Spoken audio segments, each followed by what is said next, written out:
the tournament arc. And it was all really cool. Like, it helped me get the gist of this world and the characters and all of that. And, you know, since I started reading before, I figured why stop there. But yeah, basically, the fight versus Deku and Todoroki was a real highlight for me to read, so I figured when it gets animated, it's going to be sick. And it was. And that's sort of the general consensus for me reading each chapter. It's like, well, this is really awesome. I just can't wait to see it animated. I can't wait to hear the music and all my friends doing the voices. It's going to be really cool. I don't. And that's that. Yeah, that's that. I don't read the manga either. Now, when I'm preparing for something, an audition, I will go and find the manga and do as much reading as I can, as much research as I can. Most of the time, my reason for not reading it is twofold.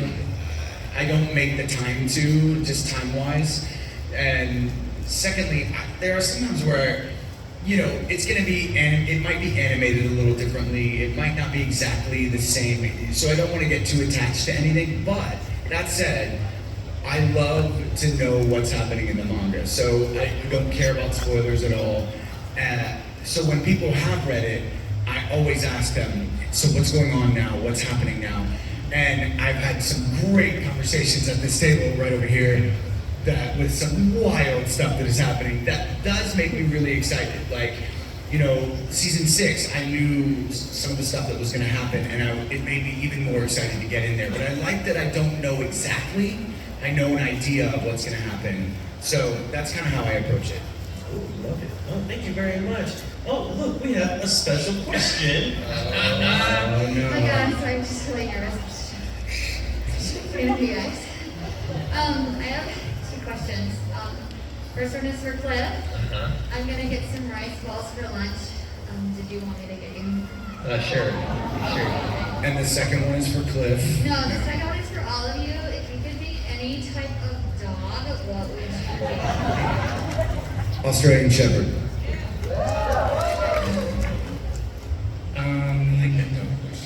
A retriever of some variety. Oh yeah. Irish Wolfhound? Nice.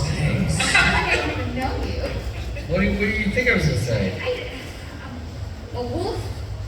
Wolfhound. Irish Wolf? No, that's completely different. Do you want a shiitake mushroom rice ball, or do you want a tuna rice? I see that me not answering with a dog you wanted is shaking all your trust. What rice ball you want? The mushrooms fine. Okay, alright, I love you, buddy. Alright. Everyone, give a big round of applause to Chris McGuire. And be sure to visit her booth. If you want to know what you look like as an anime character, she's going to be drawing that. She has great artistic ability. Head on out there. One more time, Chris McGuire, everyone. Yeah. I know her. All right, let's go ahead to the next question. Hello, my name is Yannicka. I actually have 2 questions for all 3 of you. Okay. If there was a new voice actor, what advice would you give them? There are so many new voice actors. If there was. Hypothetically speaking, if there was only one. Don't compare yourself to other people. Keep your head down, do your work, you know, put your best foot forward, and just keep going, you know? Everybody's journey is different. Don't compare yourself. Use an alias. Yes. Credit yourself under a fake name so people don't find your address on the dark web. Don't laugh. It's happened.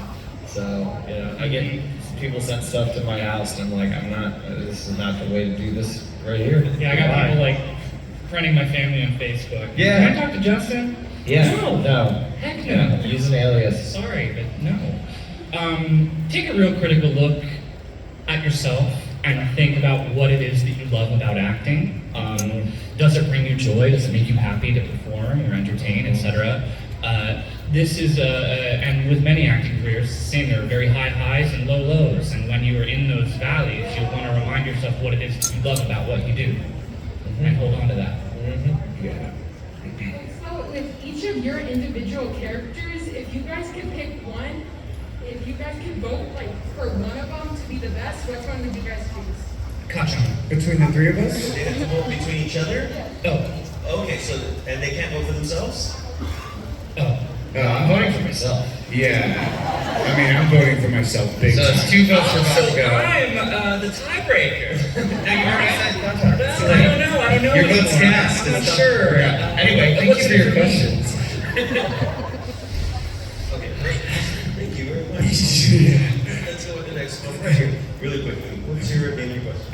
My name is Dante, and I have a question for all of you. What is the most emotional experience you've had with your characters? Oh, so we got pretty close on Friday. You guys kind of mentioned that. Yeah. Yeah, go ahead. Yeah. For 1 second, I thought you were going to be like, so come back on Friday. Yeah. So if you weren't here, sorry. Next question. We're only answering new questions. No.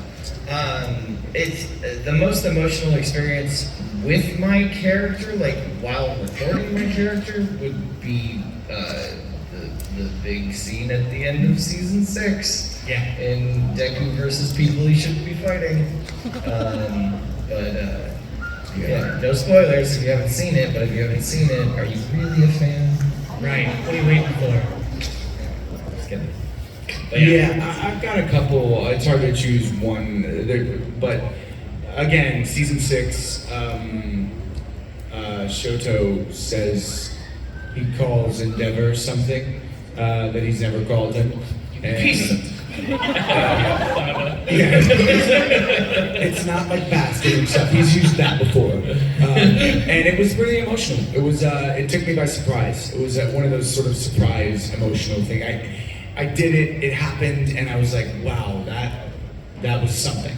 And it was not just the word. It was the scenario that they're in, the context, the desperation. So yeah, I'd go with that. Yeah, season 6 in general, but also the episode that Cliff just alluded to was sort of, it encapsulates everything I love about the show, you know?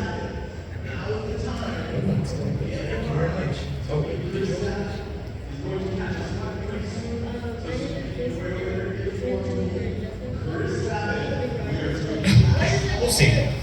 What is the statement style in general for the actors you play in My Generation?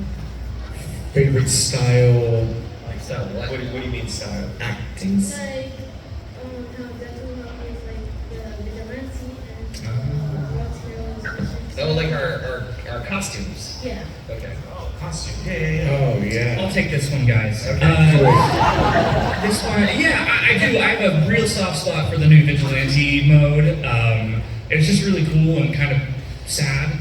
I would give more respect on World Heroes missions costumes if they had like done anything. If they had existed. If they had used them. And I also have a real soft spot for the classic bunny ears that his mom made him. You know, I think that's just sweet. Yeah. Right. Thank you very much.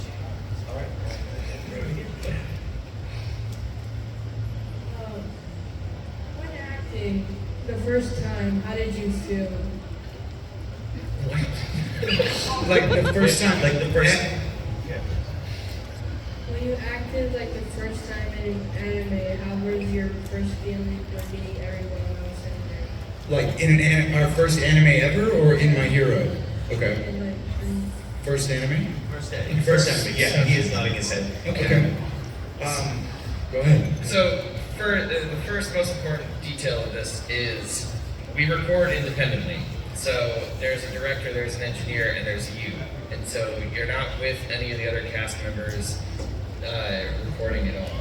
So meeting everybody else comes later, either at conventions, or you might pass somebody in the halls or whatnot. But it's not like I'm like, wow, I'm right here with David, Matranga, oh my god, you know. But it's which I've never been with David at. Never happens. But That was the clip. That's all I ever get right there. It was acting. It was acting. But so that part doesn't happen. But at least in my experience, my first time recording on an anime was for something. It was for a show called Bibo Gamiga, which was known as Good Luck Girl. It's a comedy show. It's real good. Thank you. It was really good.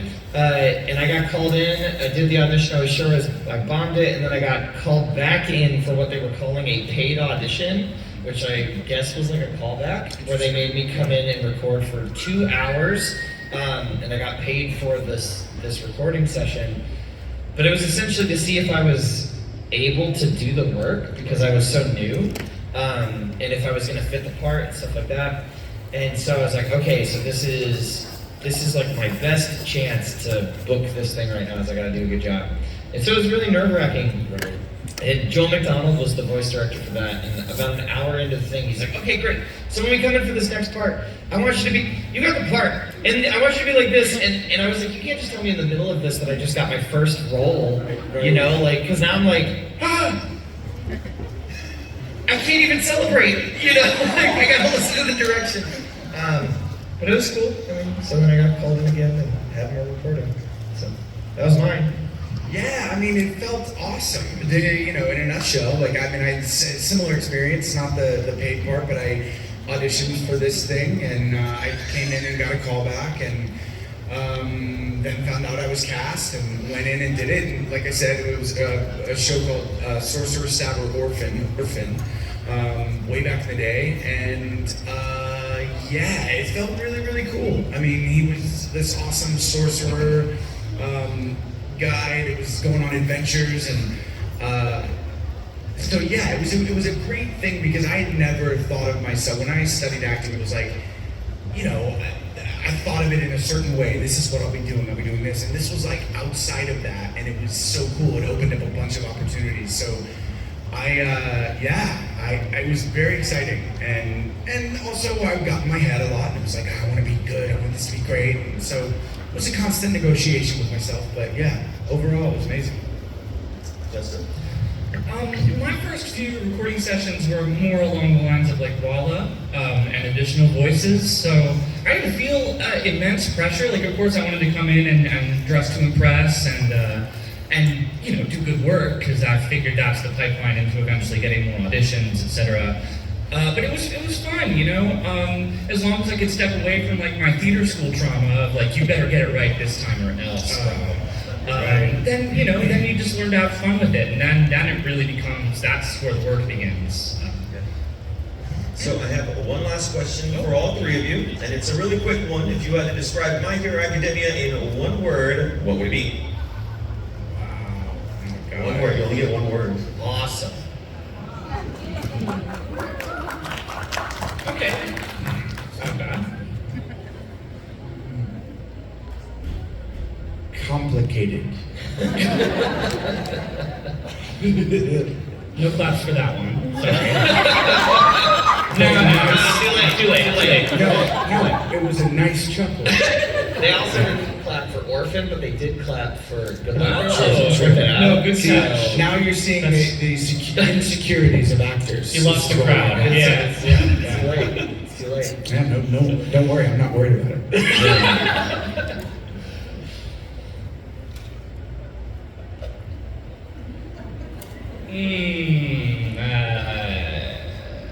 One word.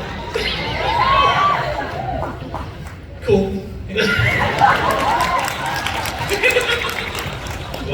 We think you guys are cool, and we've definitely enjoyed having you guys here. Guys, make sure you visit them at their booth. They're only here for just a little while longer. Please give a warm, big round of applause for the cast of My Hero Academia.